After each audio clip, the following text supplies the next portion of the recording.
ko naman po, ito po yung intindi ko po sa nagbubulag-bulagan sa bulag na umakay sa kapwa bulag.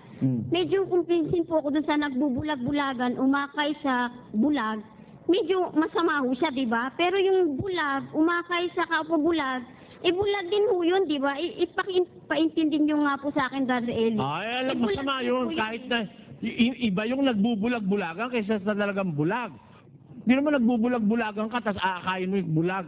Ngayon, puntahan natin yung nasa Biblia, yung bulag. Umaakay sa kapwa bulag, kapwa mahulog sa hukay. Bulag ka pala, alam mong bulag ka, ba't aakay ka?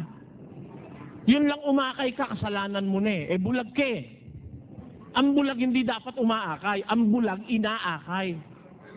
Tama o hindi? Yun ang natural sa bulag Ang bulag inaakay.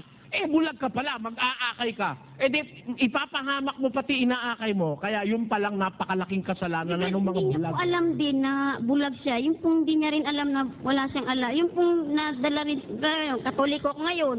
Yung anak nga, ang tinutukoy naman doon, hindi naman physical na bulag Ang tinutukoy doon, hindi naman yung physical na bulag, kundi yung bulag spiritual. Bulag ka, alam mo, hindi mo naman naiintindihan yung Biblia, tapos mangangaral ka. Papahamak mo maraming tao.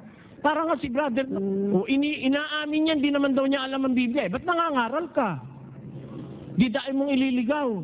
Yun lang mangaral ka, hindi mo alam ang Biblia, kasalanan mo na sa Diyos yun.